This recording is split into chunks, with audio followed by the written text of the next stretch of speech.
I never really believed the creepy stories about the Appalachian Mountains when I was growing up, especially if you spent your childhood in a small town like mine, right on the edge of Pisgah National Forest.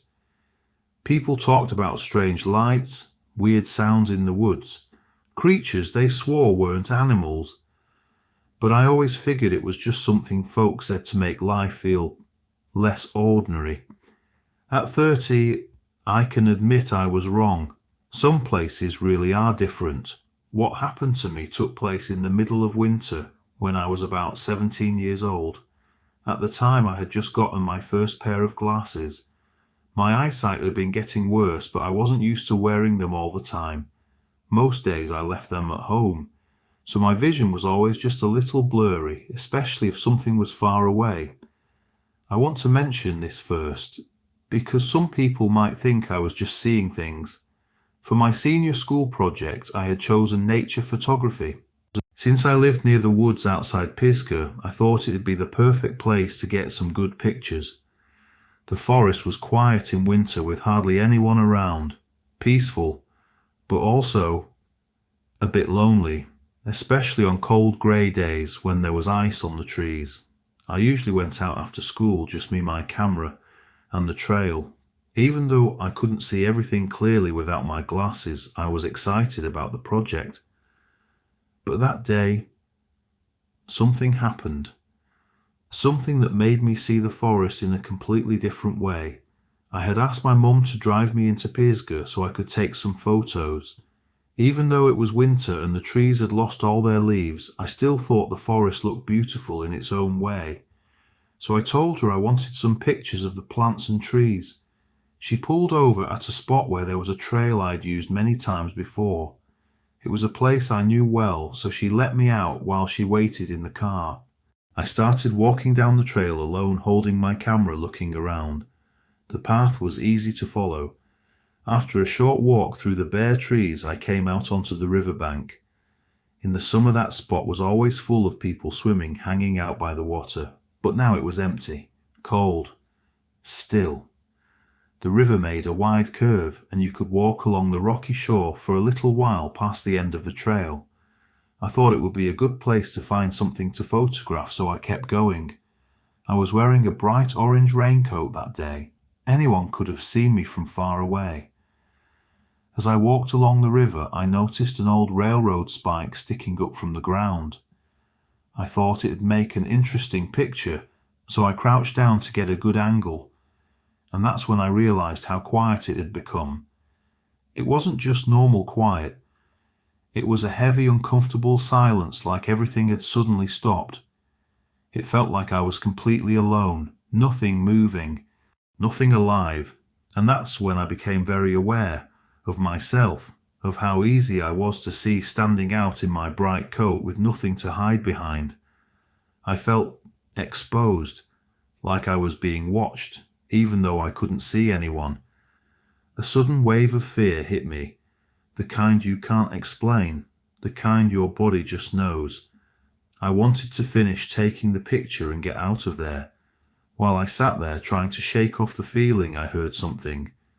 Footsteps, crunching through the leaves and twigs on the ground, coming from the other side of the river. Because it was winter and all the trees were bare, I could see pretty far in every direction. There was nothing blocking my view, so I stared across the river trying to see who or what was there. The footsteps were slow, deliberate. Then I saw something move between the trees. It was grey. It didn't look like a person, but it was tall and walking upright. For a few seconds I just watched, frozen, trying to make sense of what I was seeing. It didn't make sense. It didn't fit. I had never seen anything like that before, and it scared me. In a way I can't fully explain. It kept getting closer, closer to the river, and right when it reached the edge, something inside me snapped. I turned around and ran. I didn't look back, not even once. I don't think I've ever been that scared in my life. All I wanted was to get back to the car. When I finally reached it, I was out of breath, shaking, barely able to talk. My mum saw my face and immediately asked what had happened.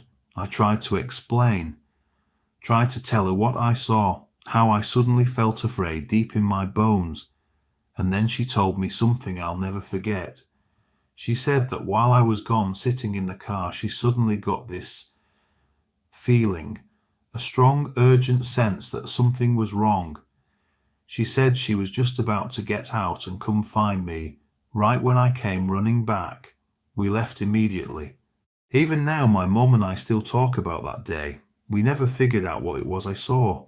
Sometimes we try to come up with explanations, but nothing really makes sense. I've told my boyfriend the story. He thinks maybe it was a skinwalker or some kind of animal. Part of me wishes I'd gotten a clearer look, or even a picture, but most of me is just glad I ran. The feeling I got, it still makes my skin crawl when I think about it. Sometimes I wonder what would have happened if I'd stayed, if I hadn't noticed it at all. I haven't met anyone else who's seen something like that. But I wonder, have others had the same kind of experience, maybe even in the same area, or somewhere else in the woods? Every time I go back, I remember that day, and it always makes me just a little more careful, a little more aware of where I go and what I pay attention to.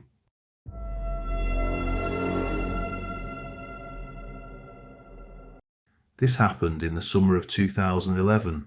5 of us went hiking deep into the Bridger Teton National Forest. We had just graduated from college, Mikhail, Jamal, Sarah and Jen, and we wanted one last real trip before the start of our working lives. We followed a well-marked trail for hours, then cut through a dense stretch of forest until we found a quiet clearing beside a narrow creek. The spot was remote, peaceful, far enough from any main trail to feel like we were truly alone, but someone had already been there. At the far edge of the clearing stood a weathered canvas tent. Its flap was zipped shut. The fire pit nearby looked used, but not recently charred wood, cold ash. We talked about finding a different place to camp, but we were tired. The area was large enough. If someone came back, we could give them space. So we set up our tents about 50 feet away. That night we cooked over our own fire, keeping close, speaking quietly. By midnight, everyone had gone to bed, everyone except me. I stayed by the fire just listening, watching the woods. That's when I noticed something, the flap of the old tent. It moved, just a little, like someone inside was trying to peek out. It shifted once, paused, then slowly settled back into place. I didn't wake anyone, didn't say anything, told myself it was nothing and went to bed. In the morning, Kyle was gone. His sleeping bag was empty, his boots were missing, but his backpack and his phone were still inside the tent. At first we assumed he'd gone to relieve himself or maybe taken a walk down to the creek. We waited, called his name, checked the trail, checked the water, but he didn't come back. Something felt wrong. Kyle wasn't the type to go far without saying anything. I kept glancing at the old tent. Its flap, so still now, was zipped perfectly shut. Too clean, too straight. I walked over to it, slowly, trying to hear anything. I crouched down and unzipped it. Inside, 2 sleeping bags were laid out half unrolled, neat, untouched, nothing out of place. Jamal came up behind me. He didn't say a word. We just stared for a few seconds. Then I zipped it closed again.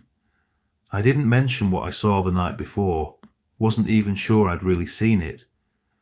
And with Kyle missing, the last thing we needed was more confusion. Sarah wanted to pack up immediately, but we agreed to wait until noon. If Kyle didn't come back by then, we'd leave to get help. Just after midday, Jamal wandered past the tree line behind the old tent. That's when he saw it. 3 short cuts, deep marks, scratched into the bark of a pine tree. They didn't explain anything, but they changed the mood. We stopped talking, stopped trying to reason it out. When we finally packed our things, no one looked at the tent. We just left it behind. About an hour into the hike back, we saw someone sitting near the edge of a dry creek bed. It was Kyle. His face was pale, his hands were dirty, and he still didn't have his boots. When we reached him, he barely spoke, said he wasn't sure where he'd gone. He remembered waking up in the night, hearing something soft moving past the tent, and then walking into the trees without thinking. He couldn't explain how he ended up by the creek. His socks were wet, torn, but he wasn't injured. No cuts, no bruises, no sign he had fallen. We walked the rest of the way together, saying very little, just focused on getting out. At the ranger station, we filed a report. We told them everything about Kyle's disappearance, about the old tent, about the strange marks on the tree. They took us seriously. A search team was sent out the next day. 3 days later, they called us back. They found nothing, no signs of the old tent, not even the tree with the carvings. We showed them our photos, but in every picture the tent was missing. Each shot ended just before the spot where it had stood. Kyle doesn't talk about it anymore. He says the memory feels distant, like something that happened to someone else. We never went back to Bridger Teton, not because we were scared, but because whatever was out there, it didn't seem like it wanted to be found again.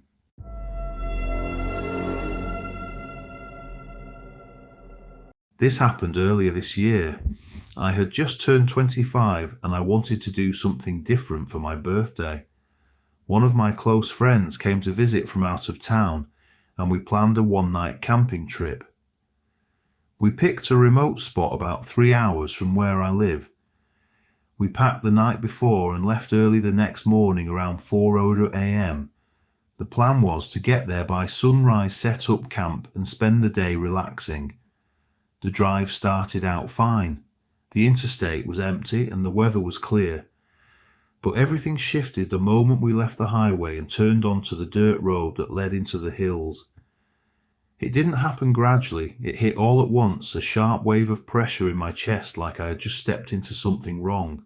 At first I thought maybe it was just anxiety or nerves, but it didn't feel like that. It felt like fear, but not from anything I could see or hear. We drove in silence for a long time. Neither of us said anything. I think we were both waiting for the other to break the silence first. Then about 20 minutes in, my friend finally spoke. He kept his eyes on the road and said he felt something too. Said he didn't want to bring it up, but he couldn't shake it anymore. I told him I felt the same, but I didn't explain it. I didn't have the words for it. By the time we reached the turnoff to the campsite, we didn't stop. We didn't even slow down. We just kept driving all the way to the next town. We parked in a lot and sat there waiting for the sun to come up. As the sky started to lighten, that heavy feeling began to fade, and by the time morning settled in, it was gone. Everything felt normal again. That's when he told me what he'd seen during the drive.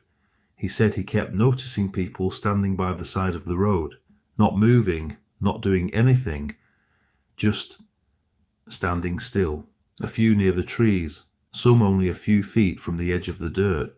He saw them more than once. He hadn't said anything at the time because he didn't want to make things worse or sound crazy. I didn't see anything.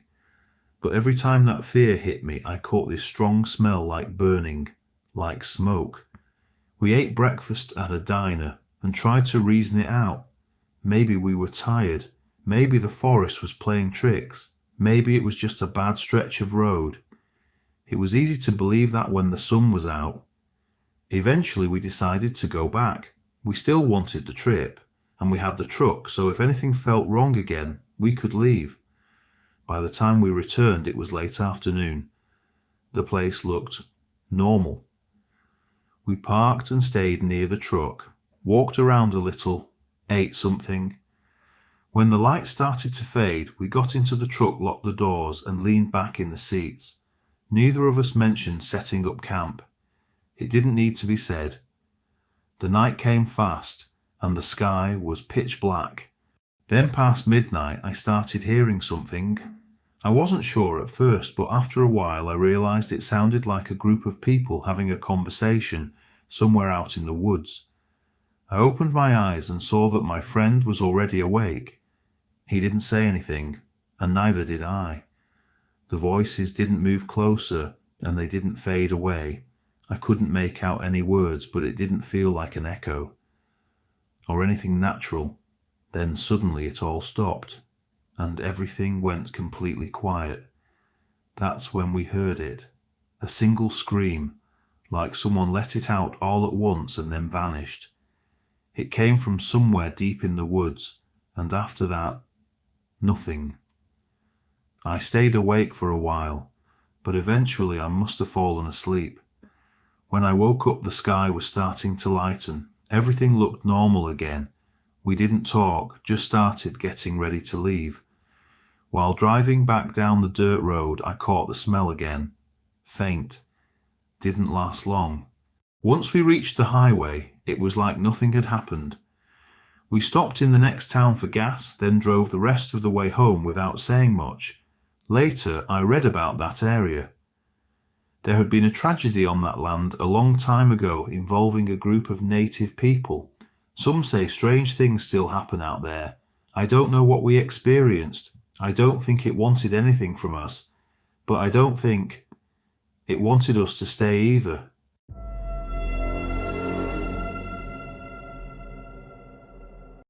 This happened in early January 2023.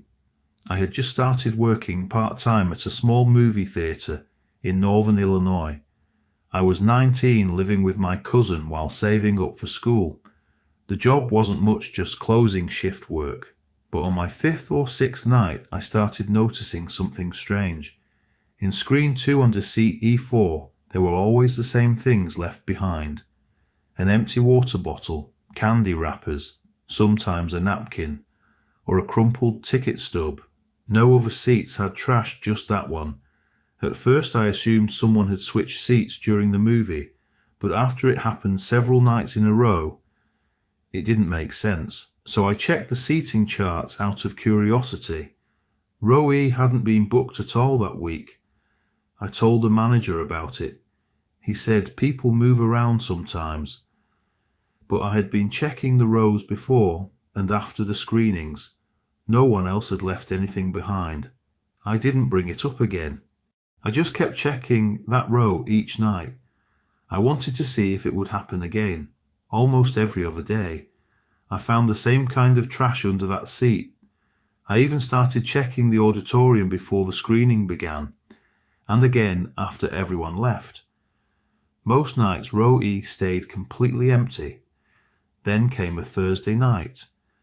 I cleaned the seat before the movie and watched the entire show from the back of the auditorium. Screen 2 was running the final show of the night. After the screening began, I moved on to other tasks. The building was quiet by then. A few customers, all scattered. Nothing drew attention. Once the show ended, I waited near the exit corridor. People came out slowly, most heading straight for the lobby doors. One man stepped into the restroom across the hall. He had been sitting near the front. I didn't think much of it. 10 minutes passed. No one else came out. Screen 2 wasn't touched after that. The door was pulled closed. The next day when I came in, the opener mentioned trash found under one seat. There was nothing to report officially, but it kept happening, almost every day. The door sensors hadn't gone off. The cameras hadn't flagged anything, yet someone had been inside again. So I stayed late again, and Screen 2 had the last show. I checked the rows before the movie started, then stayed out of sight near the hallway. Once it ended, the man in row A stood up as the credits rolled. He walked out with the others and stepped into the restroom across from the screening rooms. This time I waited longer than usual, and after some time, he came out. He didn't see me. Maybe he thought the building was empty. I watched him walk straight to screen 2. Then he took something from his pocket and unlocked the door. I had no idea how he got the key, but I didn't wait to find out. I called the police. 2 officers arrived with flashlights. They entered quietly, walked to row E and spoke to him. He didn't resist or say much, just stood up and followed instructions. They escorted him out without any issue. They said he had likely been entering and hiding there for weeks. Nothing was damaged, nothing stolen.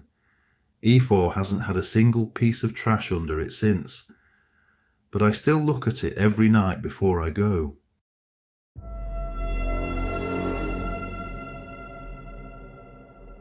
In July of 2022, I was working on a tree planting contract near Smithers, British Columbia. Our camp was deep in the forest, probably an hour and a half up rough mountain roads. It was the kind of isolation that feels normal when you're doing those kinds of jobs, until something reminds you how far from help you really are. We all slept in tents. Mine was set up near a group of tall dry trees. I was lying down, eyes closed, just trying to fall asleep, when I heard something. Sticks snapping. It was distant at first, then another crack. Closer this time. I listened harder and realized the sound was moving. 10 minutes passed, then another 5. Then it stopped. It sounded like it had come to a halt maybe 15 feet from my tent. I didn't want to unzip the flap, didn't want to sit up, so I just shouted loud, hoping to scare it off. What followed was complete silence, and that silence stayed. I listened as hard as I could, but it was like whatever had been there was suddenly gone. Then the sound came, something I still can't explain.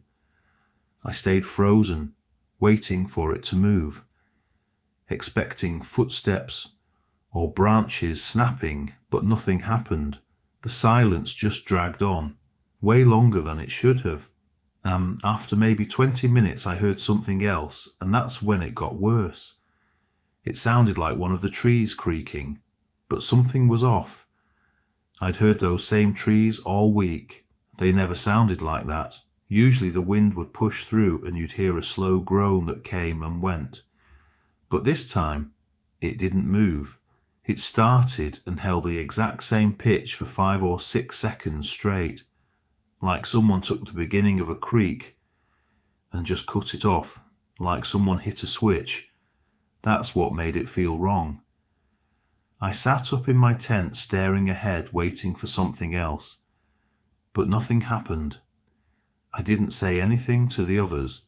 A few weeks later, I came across a story online about skinwalkers and how they copy sounds, but never perfectly, and the second I read that, my mind went straight back to that night. I thought about telling someone, but every time I tried, I stopped before the words came out. It wasn't like a normal story, and it didn't feel right calling it just a noise, or just a weird night.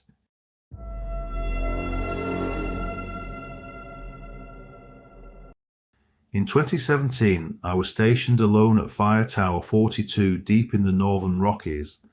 I was 28 years old, 3 years into my position with the Forest Service, and this was my first long-term solo assignment. The tower stood about 20 miles from the nearest ranger facility. The closest town was over an hour away by truck, depending on the road conditions. My responsibilities were fairly routine fire surveillance, weather observation, trail condition reports, and logging any unusual activity. Communication was limited to a shortwave radio connected to the regional ranger network. Signal strength varied, but usually stayed clear within a certain range. Outside that, static. Nights at the tower were quiet. Sometimes I'd hear wildlife moving in the dark outside, but nothing out of the ordinary. I kept logs, followed scheduled check-ins. It was a simple rhythm, peaceful in its own way. But then, on a night in late July at approximately 2:30, M? The radio crackled to life. A male voice came through, unsteady, distant. He said, "This is Ranger Daniels requesting immediate assistance. Coordinates 47.148.694. Please respond." I didn't recognize the name, but I repeated the coordinates in my mind. They pointed to Zone C, a restricted area closed off after a massive landslide back in 2009. That zone had been decommissioned for years. No one went in. The trails had long since been removed from official maps. I responded using my assigned call sign asking for a repeat. No reply. Just static. At the 6:00 a.m. check-in, I contacted Central Dispatch. I gave them the coordinates. There was a pause. Then the dispatcher told me that the area had been inactive for years. And more importantly, there was no ranger named Daniels assigned anywhere in the region. Later that morning, I decided to investigate. I logged my destination and packed gear for a single-day hike. Before I left, I wrote the full radio message in my notebook. Then, I set out around 9:00 a.m. The weather was clear. I followed the topographic map carefully. The trail was almost completely reclaimed by nature, overgrown, broken by fallen trees and signs of old erosion. I reached the coordinates around 3:45 p.m. The ground was uneven, scarred by the old landslide. A portion of the hillside had collapsed years ago, sealing off this entire part of the park. At the edge of the clearing, something caught my eye beneath leaves and debris. I brushed it aside with a stick. It was a metal supply box, rusted along the corners. Inside, a weathered first aid kit, a cracked compass, a damaged handheld radio. The casing of the radio was marked in faded black ink, CH42A. That was the designation for Fire Tower 42. My tower. The radio had no power. The battery compartment was completely corroded. There was also a field map inside. One location was circled in red. It was the very spot I was standing in.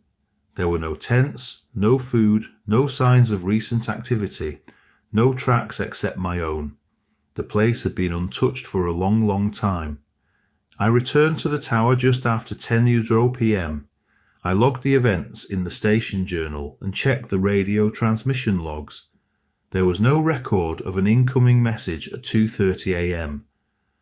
Only my outgoing message to dispatch that morning was listed. No one else had heard the voice. After that night, I carried on with my duties. I never heard from Daniels again, and dispatch had nothing further to add. But I started looking through older ranger records on my own, and eventually I found a brief mention. A ranger named Daniels had gone missing near Zone C during the 2009 landslide. Search teams had combed the area for weeks, but they never found a trace. Eventually the search was called off. I considered reporting the box, but there was no way to prove it had ever belonged to Daniels. It had been there too long, and without stronger evidence, dispatch wouldn't reopen an 8-year-old case. By the end of the summer, another ranger arrived to take over Tower 42. Before I left, I visited Zone C one last time. The box was still there. I cleared more of the brush around it and marked the location carefully on my map.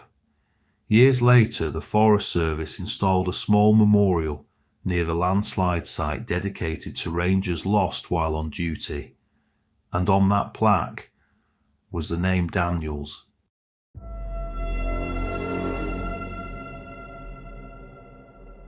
In July of 2021, I was assigned to Cascade Ridge, a stretch of forest land in northern Oregon that sees a mix of day hikers and backpackers.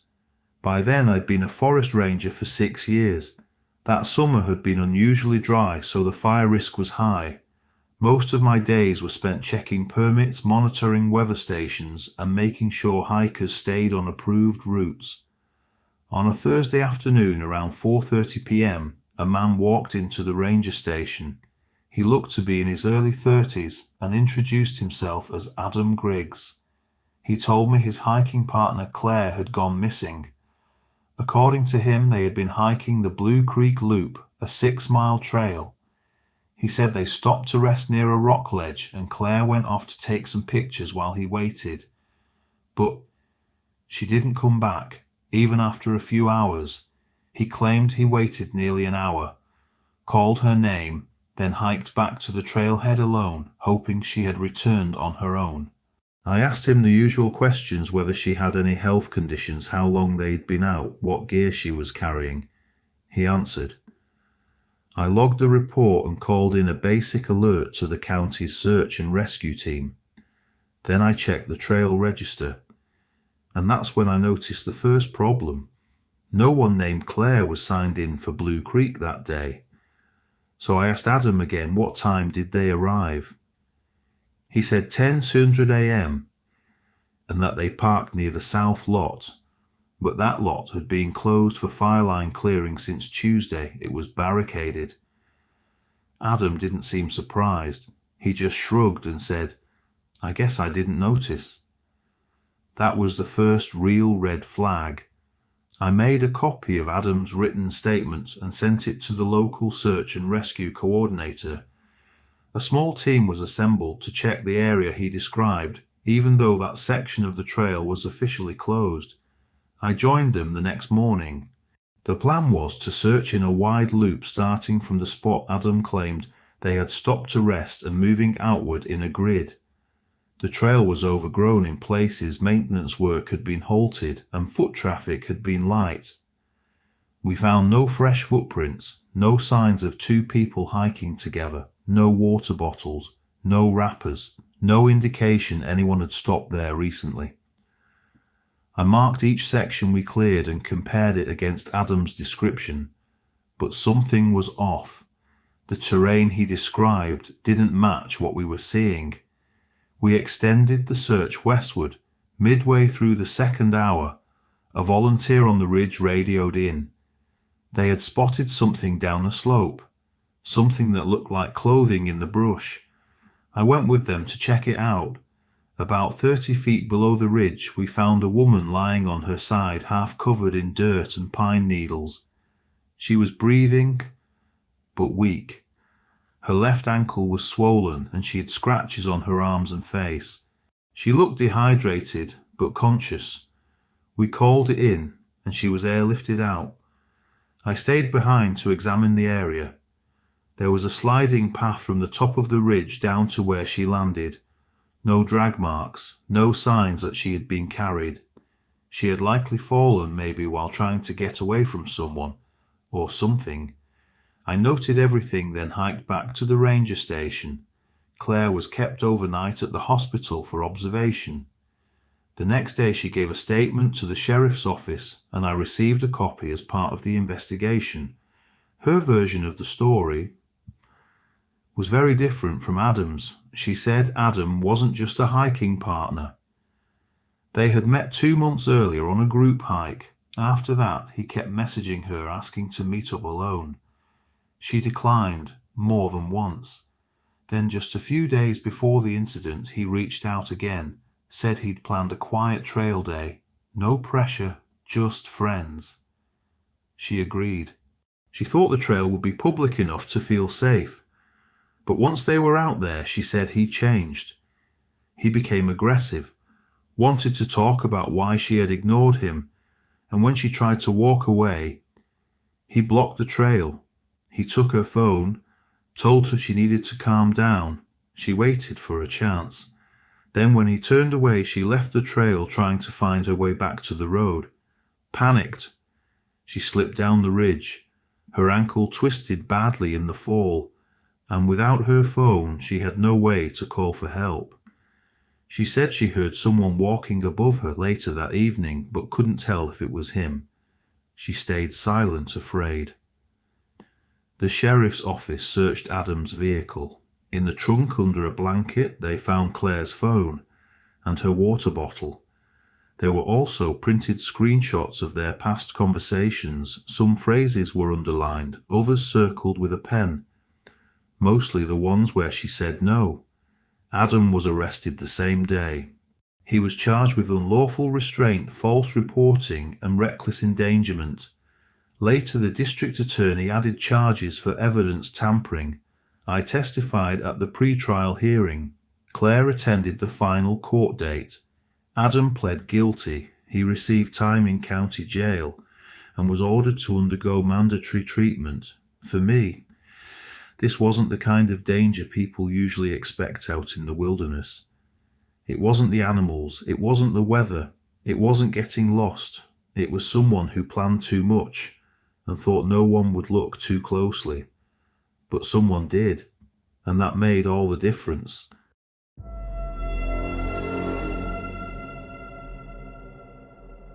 In September of 2014, I was temporarily posted to a northern sector of Wood Buffalo National Park, part of a wildlife tracking initiative. I was 29 at the time, filling in for a senior field officer who had taken leave. This region close to the Peace Athabasca Delta rarely saw visitors after summer. By the time I arrived, the last major group of hikers had cleared out and things were expected to stay quiet. The station I was assigned to wasn't much, just a small cabin near a dry patch of muskeg, about half an hour by ATV from the nearest radio tower. I'd done solo work before, but this sector felt more isolated than usual. On my fourth evening, just before sunset, I crossed paths with a team of biologists wrapping up a bird survey. Two of them mentioned something strange the night before they'd seen a large animal just beyond their camp. They assumed it was a wolf, but it didn't behave like one. It circled their tent quietly for almost an hour. It never howled, never backed off, and didn't react to shouting or thrown objects. I nodded and told them I'd look into it, though honestly I didn't think it was anything serious. The following morning I reviewed the movement logs from that area and noticed one of the camera traps had gone offline 2 nights earlier, so I decided to check it out myself. The offline camera was positioned along a narrow trail about 6 kilometers east of the cabin. I set out just after sunrise carrying the usual gear standard for solo patrols in areas with recorded wolf activity. The walk out was uneventful. I didn't see any tracks. But about halfway there I noticed something odd. Several clumps of coarse grey fur were caught on a low branch. It looked too rough for deer, too pale for bison. I collected the samples in a specimen bag and moved on. A few meters down the trail, I found broken shrubs and scattered prints in the soft dirt.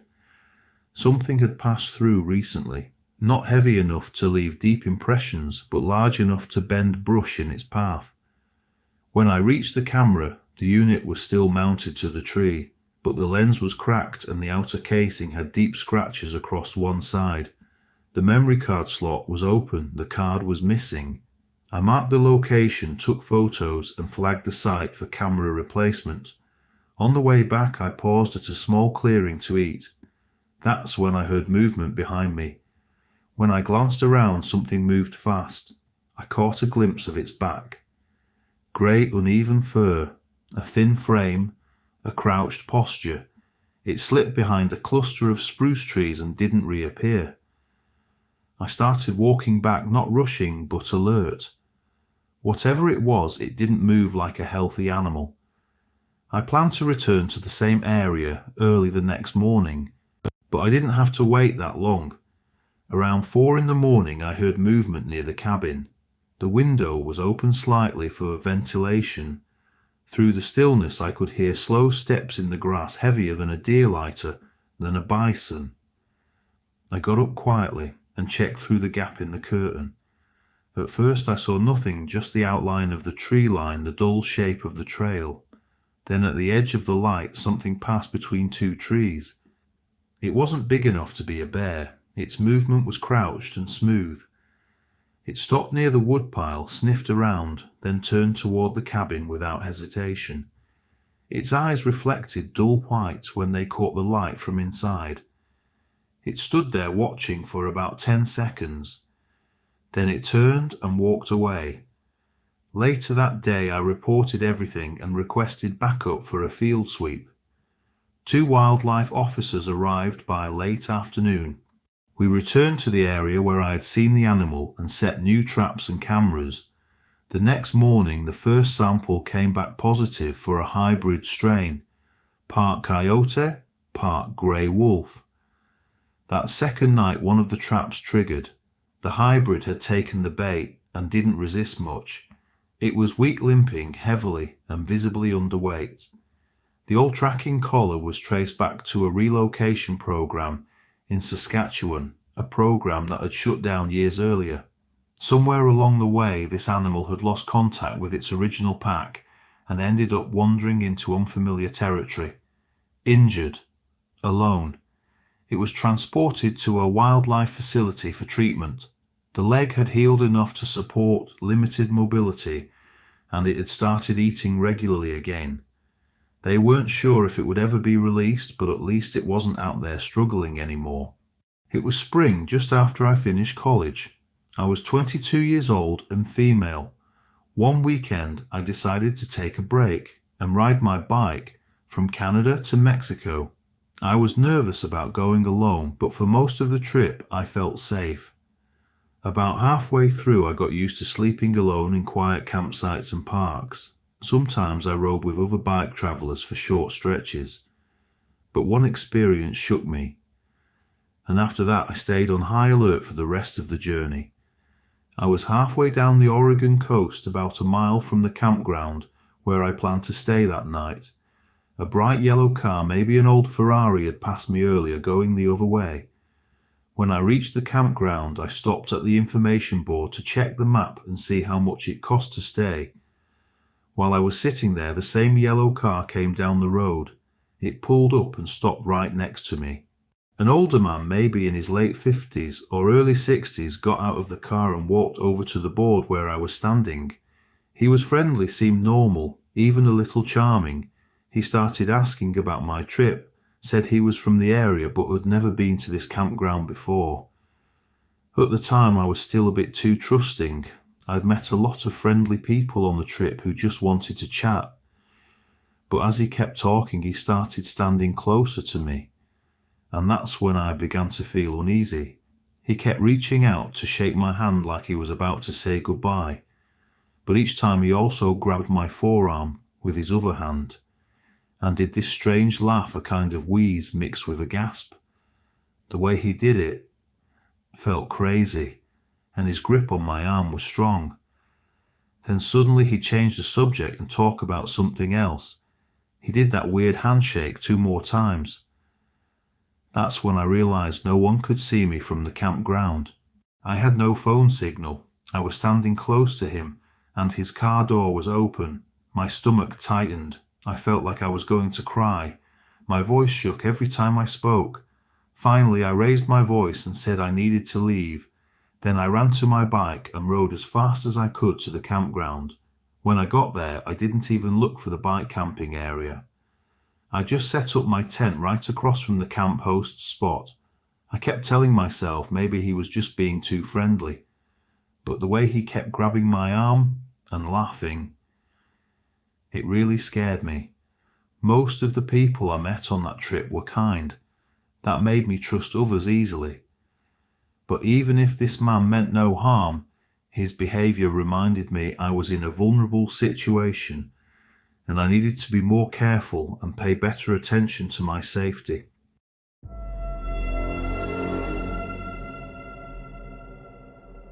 I was around 21 at the time, and had just dropped out of college. I was picking up short jobs to cover rent and groceries, and that's how I came across the farmhouse listing on Craigslist. The ad was simple.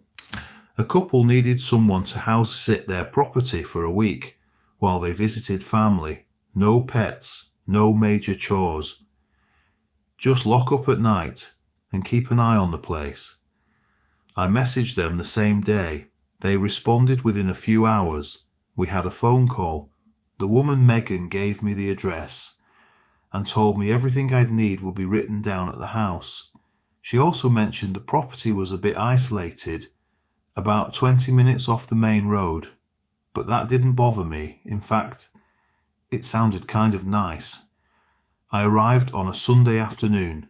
The place was exactly what I expected, a white 2-story house with a big porch, an old barn behind it, and trees all around. Megan and her husband had already left by the time I got there. A spare key was under a stone near the steps, just like she said. Inside it was clean, nice. There were handwritten notes on the fridge, Wi-Fi, password alarm code, and a few emergency numbers. The first day passed normally. I spent most of it unpacking a few things, checking around the house and watching old shows on my laptop. That night I locked up and slept in the guest room upstairs. It was colder than I expected, but the house felt safe. The second day was more of the same. I walked around the property a bit, took pictures of the barn, watered the plants as instructed. I remember thinking, this was the easiest money I'd ever made. That night I was brushing my teeth upstairs, when suddenly I heard movement outside, like footsteps on gravel. I glanced out the bathroom window, but didn't see anything, so I figured it was a deer, or maybe a raccoon, and went to bed. Then came the third day. That's when things slowly began to change. It was around 11 in the morning. When I saw someone walking up the driveway, I noticed him from the kitchen window while making coffee, a man probably in his late 50s, wearing jeans, a dark jacket and a cap. I waited until he knocked, then cracked the door open with the chain still on. "Hey, I'm from down the road," he said. "Just figured I'd check in. Saw a car here and figured you might need help with something." I told him I was house sitting for the owners and that everything was fine. He nodded, looked out over the yard, then said, "All right, just thought I'd say hello. Sometimes people need help out here." I thanked him and closed the door. I watched from the window as he walked back down the road. He didn't drive, just kept walking until he disappeared. But something about it felt off. So I texted Megan just to be sure. "Do you have a neighbour down the road? A guy came by this morning, said he lives nearby." It took her almost an hour to respond. "That's strange. No, no one lives close. Our closest neighbour is a couple miles down, and they're elderly. Never walk up that far." "Did he say his name?" I replied that he hadn't. She told me to keep the doors locked and to call her if anything else weird happened that evening. I kept checking the window every time I passed it, but nothing happened. Still, I couldn't shake the feeling that he hadn't just been passing by. That night I left a few lights on before going to bed. I woke up sometime after 2:00 a.m. to a sound I couldn't place. It wasn't loud, but it was enough to pull me out of sleep. At first, I stayed still and listened. Then I heard it again, a faint metallic rattle, like a handle being tested. I sat up and waited. The sound came again, clearer this time. It was coming from the back door, near the kitchen. I got out of bed slowly and moved toward the hallway. I didn't turn on any lights. The house was dark, except for the light I had left on in the front hallway. From the top of the stairs, I could see a slice of the kitchen through the doorway. The back door wasn't visible from there, but I could hear movement, not footsteps, just movement. Then it stopped. I stood there for at least a minute, trying to decide what to do. I didn't want to overreact, but I didn't want to ignore it either. I went back to the bedroom and grabbed my phone. No signal. I had noticed before that reception was weak inside the house, so I moved to the front window near the entry and stood close to the glass. I called the local sheriff's number. It rang several times before someone picked up. I gave the address and explained that someone might be outside trying to enter. They said a unit would be sent, but it could take some time. Due to the distance, I waited in the front room until I saw headlights approaching just before 3:00 a.m. I stepped outside and explained everything again. One of the deputies walked around the house with a flashlight, while the other asked more questions. After about 10 minutes, the first deputy returned. Someone had been at the back door. The ground was soft from recent rain, and there were clear footprints leading in from the woods, stopping at the back entrance. Then they told me something else. They had also found a man walking near the edge of the field behind the house. He wasn't carrying a flashlight, and he didn't appear to be heading anywhere specific. When they approached him, he didn't run. He told them he was out for a walk and claimed he lived nearby. One of the deputies asked for identification, but he didn't have any. He gave a name, but it didn't match any local records. When asked which house was his, he gave a vague description that didn't line up with any property in the area. They brought him to the front of the house and asked if I recognized him. It was the same man who had come to the door earlier that week, same jacket, same cap. He didn't look at me. He just stood near the patrol car with his hands in his pockets, saying he had been checking on things. After a few minutes, they said they would be taking him in for further questioning. They didn't explain much else. One of them stayed back, walked me through the property again, pointed out where they had found the footprints, and confirmed that no damage had been done to the door. Before they left, they asked if I wanted to stay somewhere else for the night. I said no. I had already locked every window and door and didn't want to leave the house unattended. They gave me their direct contact number and told me to call if anything else happened. I didn't sleep that night. I stayed in the front room with the porch light on until the sky began to lighten. Later that morning, I received a call from Megan. She had already spoken to the sheriff's department. She apologized repeatedly and offered to end the house sitting early, but I told her I'd finish the week as planned. After my stay ended, I drove straight home, and I never returned to that part of the state.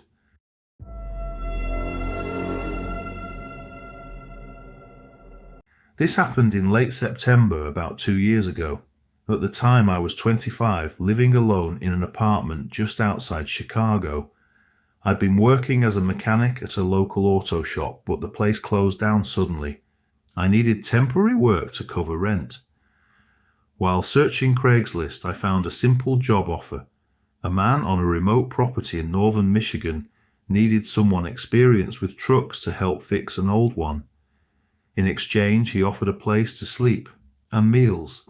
I didn't think much of it. I just packed my tools into my truck and left early the next morning. The property was isolated about 5 miles from the nearest town.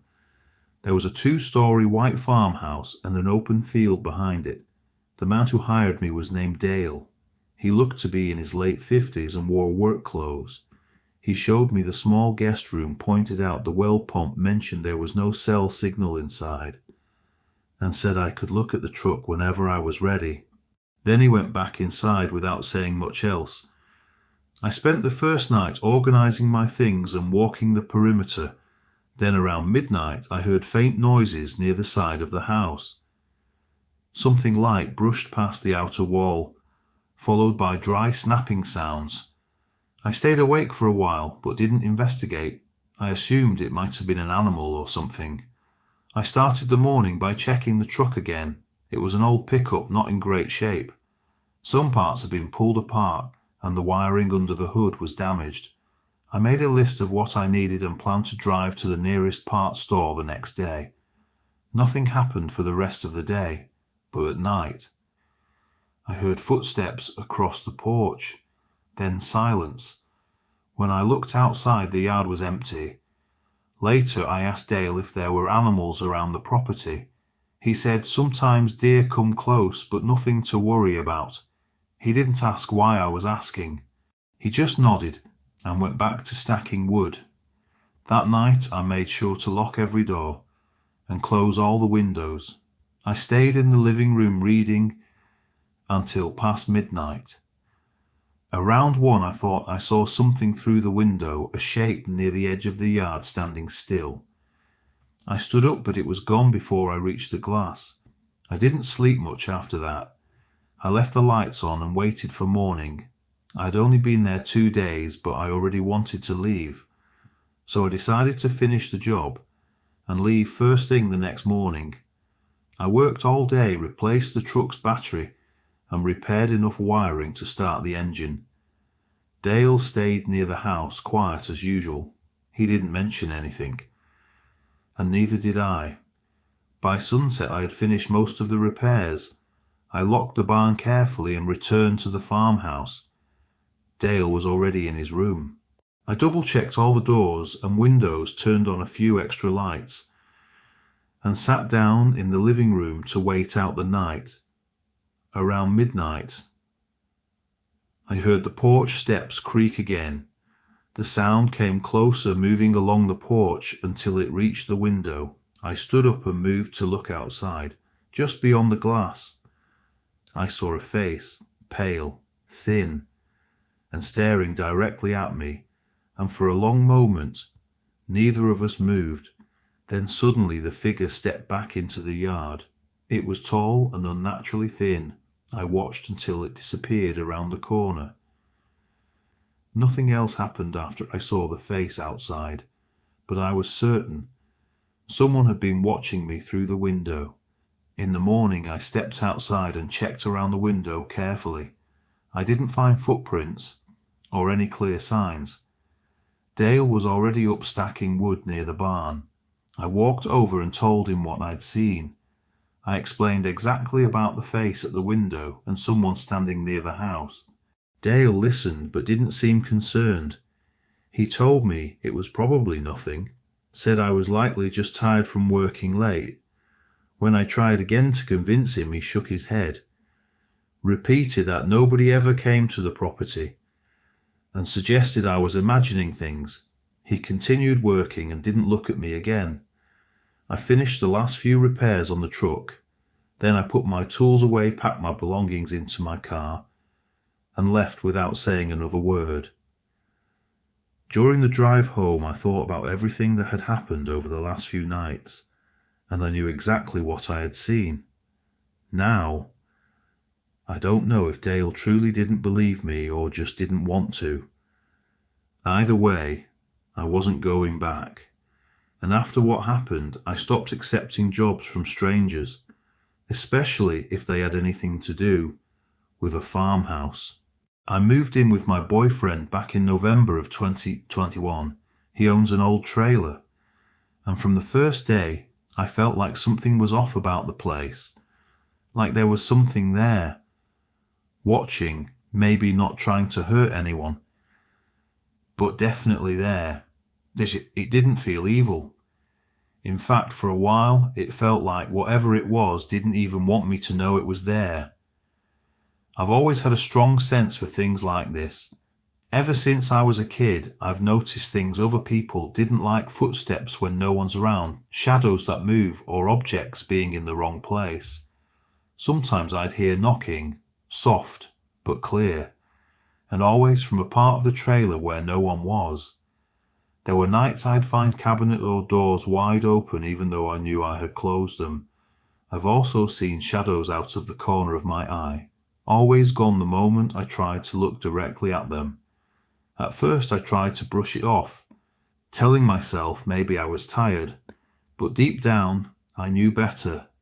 Then something happened a few months ago that I still think about. My boyfriend and I were in the bedroom getting ready to sleep. The lights were low and we had just gotten into bed. I got up to go to the kitchen to get a glass of water. Our trailer has a narrow hallway, and from the kitchen you can see straight down to the bedroom door. As I was filling my cup, I looked up and saw someone peeking around the bedroom door frame. It looked like my boyfriend, same height, same hair, just standing there, looking at me. I figured he was joking around, maybe trying to scare me or just being silly. But what happened next really shook me.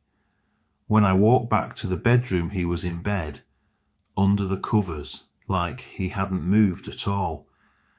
I asked him why he was looking around the corner at me, and he looked confused. He said he had no idea what I was talking about. Then yesterday, something else strange happened. I went out in the morning to get coffee and do laundry. When I came back home, all of the shoes from our rack were on the floor, but they weren't thrown or knocked off. It looked like someone had carefully taken each pair off the rack and set them down on the floor one by one. At first I blamed our dogs. Maybe they got bored or were playing around while I was gone. But then I remembered one of our dogs is crate trained. He stays in his crate when we're not home. So I went into the living room to check. And that's when I saw something really strange. His crate had been moved, not just a little. It was all the way across the living room, pushed into the kitchen. That crate is heavy, and our dog has never moved it before. I don't even think he could if he tried. Both of the dogs were acting weird too. They weren't just excited like when I usually get home. They were panicked, like something had scared them. That's when I started to feel really uneasy. I kept trying to find some kind of explanation, but nothing made sense. Later that night, when we were getting ready for bed, something happened that I still can't shake. I walked into the bedroom. The lights were dim, and I was about to grab something from the dresser. Then I glanced toward the closet, and I froze. I saw my boyfriend peeking at me from inside the closet. He didn't say anything, just stood there, half hidden, watching me. My heart dropped. I called out his name, confused, but before I even finished speaking, he stepped out of the bathroom. Behind me, he hadn't been in the closet at all. I tried to tell myself maybe I was tired or just seeing things, but it didn't feel like that. It felt real. This weekend, I'm planning to smudge the house, burn sage, open the windows, try to cleanse the space. I've done it before, in other places when I felt something wasn't right. And sometimes it helps. I've had strange experiences all through my life. Knocks, shadows, things moving. But this is different. It feels stronger, more direct, like it's trying to be seen. I'm not trying to sound dramatic, but it's starting to scare me. If anyone out there has had something like this happen or knows what this could be, I'd really appreciate any advice. I just want to understand what's going on, or at least know I'm not the only one.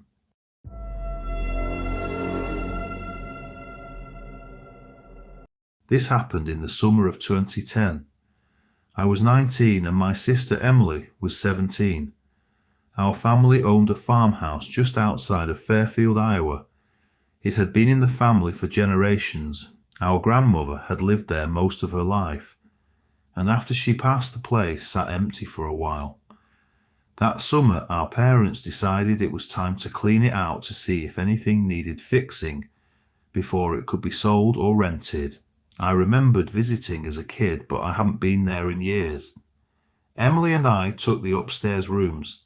She got the one with the window facing the barn, and I stayed in the smaller room near the attic door. On the second day, while helping Dad sort through the upstairs closets, I opened the attic. I climbed up with a flashlight and stepped inside. It was mostly empty boxes, some chairs, and a few old suitcases. In the far corner next to a covered trunk, I saw a small plastic case. It was a camcorder, one of those handheld types, from the late 80s or early 90s. Next to it was a labelled tape in a cracked hard shell. I took it downstairs and showed Emily. The handwriting on the label seemed familiar. We found an old VHS player in the living room cabinet, and surprisingly it still worked. We slid in the tape and pressed play. The footage started with a bit of static, then cleared up. It showed a bedroom we both recognised, the same farmhouse, the same window frame, but it looked like it had decades ago. Then we saw her. Our mum, maybe 15 or 16 at the time. She was dancing alone, swaying to some music we couldn't hear. She spun around once, laughing to herself. Then she turned and seemed to speak to someone just off camera. But there was no sound. Her smile faded quickly. She stepped backward. Her eyes locked on something behind the camera. She didn't move for a long time. Just stared. Then the image flickered. Not like normal VHS static. This was a short blur, a ripple that passed across the corner of the screen. Something dark just for a second. Emily leaned closer. She asked if I saw it too, and I did. Our mom stepped out of frame. The room stayed empty for several seconds. Then the camera shook just slightly, as if it had been bumped, and the screen went black. Emily looked at me. Neither of us said anything right away. We both felt it. Something was wrong. Emily wanted to ask Mom about it. So that night we kept the tape in my backpack. We returned home the next day. Later, when I showed it to her, my mum recognised it as soon as she saw it. Her expression shifted. She didn't ask questions. She picked up the tape, held it in her hands, and looked at it for a long time without saying a word. Eventually, she confirmed it was recorded that summer. She had been 16. It was filmed inside the farmhouse in her bedroom. She said it was the same night her younger brother disappeared. No one ever found out what happened to him. She told others he had probably run away, but she admitted she never believed that. Later that night, we watched the tape again. The video began the same way. She entered the frame and moved exactly as before, but this time it ended early. There was no stare, no flicker, no movement in the corner. We tried again the next day, but the result was the same. That tape no longer shows what we saw in the farmhouse, but sometimes I think about that dark shape in the corner and wonder how long it had been in that room before the camera started recording.